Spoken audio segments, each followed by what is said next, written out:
Sit back, relax. Try to maintain your composure. You are about to become connected. Hello.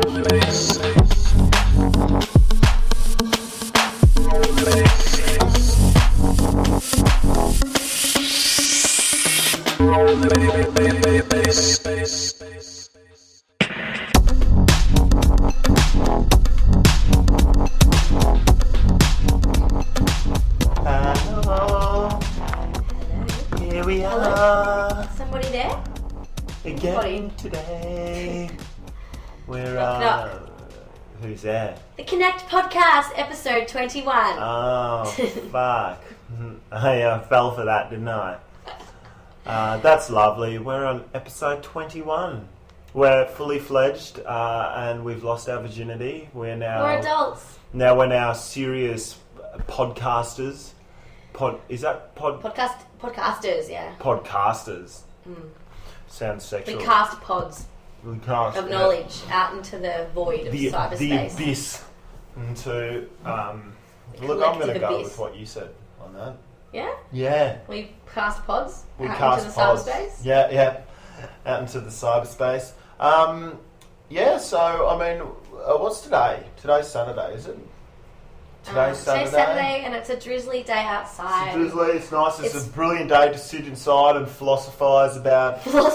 Yeah, I'm making a word. Better word.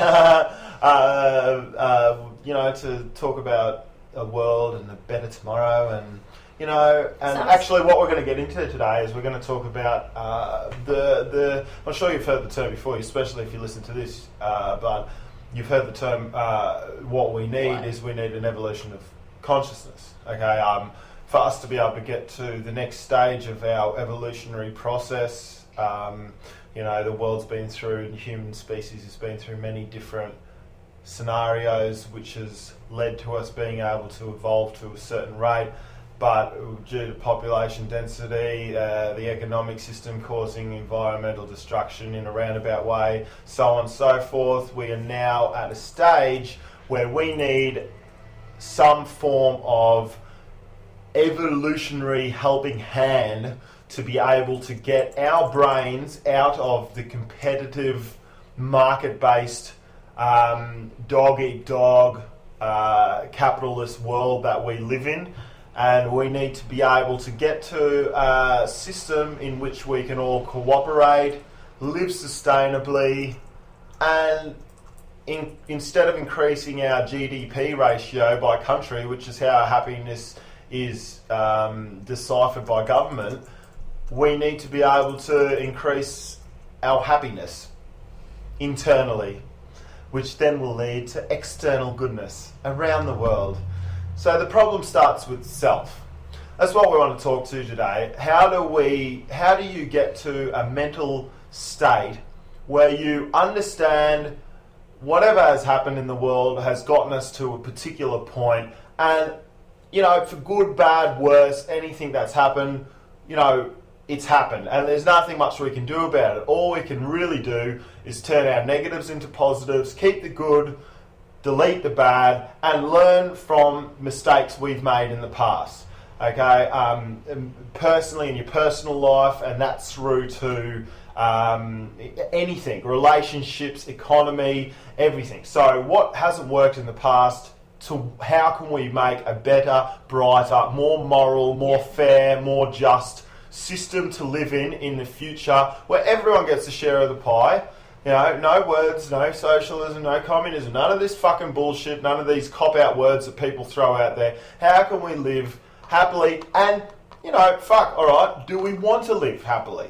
So that's a personal choice. We need to create some collective goals, but I think it's interesting that you bring it to that, because we need to self-reflect as a global species and do that in order to move on to the next level. And you related that a lot to, like when you were talking to them, you could have been talking about personal development, or you could have been talking about global shift in, absolutely, because it's exactly the same process. Yep. But I think that the only way that we're ever going to be able to successfully, as a species, do what we need to do is if we are able to come together consciously as one whole being alive in all its forms. You know, there's many people in this being. We're just part of, but we are essentially one whole being and one entity that needs to consciously wake up to itself as, you know, and then be able to self-reflect on itself as a system and move forward, just like one person would do that to itself. You know,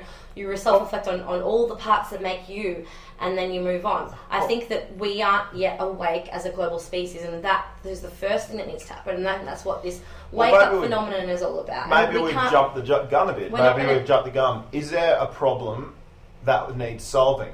You know, we're sitting here on our high horse going, look, you know, the system seems to be quite destructive. The economic system, the system which sort of controls the 95% of the world, all the people who are still sort of trying to fight for a buck and just do their bit and save their money and buy their house, get into debt, mortgage loan, all this sort of shit, you know, all around the world.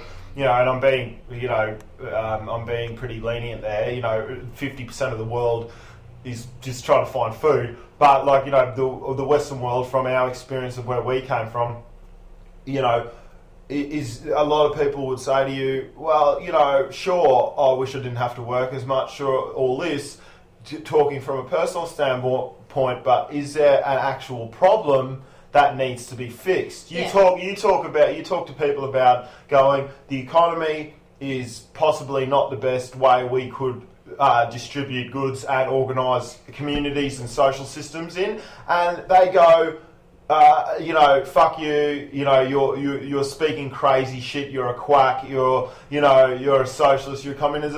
So, I mean, is there a problem that needs to be fixed? Yeah, so we just need to look around us and decide for ourselves as a community if we're happy with the way things are. And, you know, it's all relative. You know, so many people would say, but we're so well off these days, you know, it's so much better than it was 50 years ago. And, like, in many respects, of course, you know, technological development has made our lives so much more cushy. But I think as time goes on, it's like, it becomes not about how far we've come, and because of how far we've come, we should be complacent and like, yeah, awesome, we've done so well. But it's not about that. It's about whether or not we can sleep at night knowing what the system is, what it's currently doing.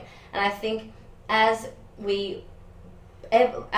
think it all comes down to seeing the need for change is only going to come about when we consciously evolve and step up that extra level to the point where we go, okay, we're part of a global community, and my empathy and my care factor actually extends now to people across the side of the world. And as much as it would have been okay back 50 years ago to not care about what they were doing and how they were faring, I notice now that they're not faring so well because of the system we live in. And I see how my life impacts on them, and I see how we're all interconnected, and I no longer want it to be that way. So I suppose let's you know, from that example you just gave, you know, you would have to be some sort of low IQ, you know, Neanderthal living under a rock if you didn't know about with the information age that we live in, if you didn't know about the total devastation happening around the world for humans such as ourselves, who don't have the money to survive, who simply haven't been born in a society that's been able to get its shit together, or has been raped by corporations in America through, you know, making cheap products, globalization. You know, people know about that, but this shift in consciousness, which I'm saying, is that them being able to know and then say, no, that's not good enough. Know about it and care. And care. But you can care. I can care. I can go, I feel real sorry for that people. That's caring, but that's not, you know, living that care. I think the difference with that attitude is that you don't understand how your life connects to theirs. And so there's no point caring because you simply can't do anything about it. Well, you're human, I'm human, they're human. That's a connection, isn't it? Yes, but we can empathise with people in a situation, but can we, we're never going to truly... I think that's that word gets thrown around pretty loosely. I empathise with people. That's why I'm doing a fucking podcast, and I'm trying to bring up social issues, and get to the cause of problems to be able to, you know, spread the word and say, look, we can do better. And when we do better, It's not necessarily for their benefit. It's also for my benefit. It's for the environment's benefit. Yeah. It's for my spiritual benefit. It's for their spiritual benefit. So there's so many factors that it could be better. Well, yeah, the health of the individual is That's the where health of the whole. That's how empathy relates to me. Yes. So what you're saying is empathy is difficult, and it is difficult to really admit to yourself that I actually don't personally care about that person's pain. It's difficult to get to that point where you can care. And I honestly don't even know if I do right here, right now. I care about the concept and the fact that things are taking place that I think aren't fair and I think are awful, and for me to undergo those situations myself, I know that would be awful. Yeah. And so I wish that on nobody else. And if I can help it, and if my life living, if it means that the way I live my life impacts on theirs to the point where if I change how I live, I can change their situation and make it better. Yeah. That's me empathizing, even though that's not in the direct sense of the word. I think the only way, truly for me anyway, if you can do this, you're obviously a much more highly emotional and involved person. But I only really care about people on a deep level when they're in my direct circle of sphere of influence, in my life, and I love them. Yep. I think even people in my life who I don't haven't accepted into my circle of care, I find very little care for. I mean, that sounds awful, but it's not like it's like I see someone I respect. You're doing great over there. I wish the best for you. I hope everything's amazing for you, but I don't care about you. Yeah.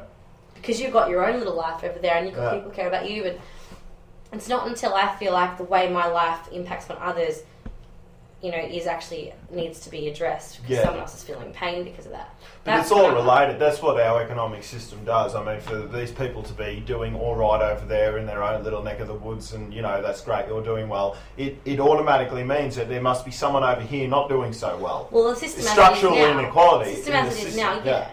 And I think also the thing about the system now is it encourages people to only care about themselves and it encourages people to keep their nose down, keep focused on the task, everything's fine. Yeah. You just need to look after yourself because it's a cutthroat world out there. These people need to be starving because if they weren't starving, you wouldn't be able to eat, So as if it's just, it encourages this competitive and survival mode of everybody so that it forgives and excuses us to allow people to be in a more unfortunate situation than us because we truly believe that there is no way we could have our own survival intact if theirs was as well. So I think that's the thing, and I think that's the massive thing about the next step is understanding that we all can prosper.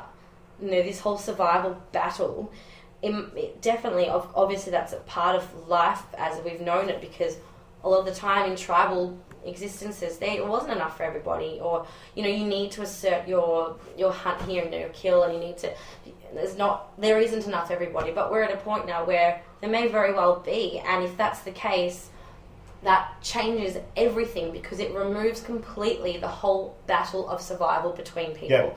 And as soon as you remove the battle for survival, that is when your whole mentality about life changes because it's no longer about survival and about competition. It is about pleasure and joy and love. Well, that's the overall goal at the end of the day. Well, I mean, relating it back to the situation we're in at the moment, instead of saying that we're in an economy, we structure the world with an economy, we structure it with an anti-economy necessarily, because with the technological advances we have in the modern day to be able to create abundance in every single pleasurable facet of life, from jet skis to fucking to anything, sustainable technology and automation, which means that if we decide to create a world such as that, we eliminate the need for an employment statistic. We eliminate the need of people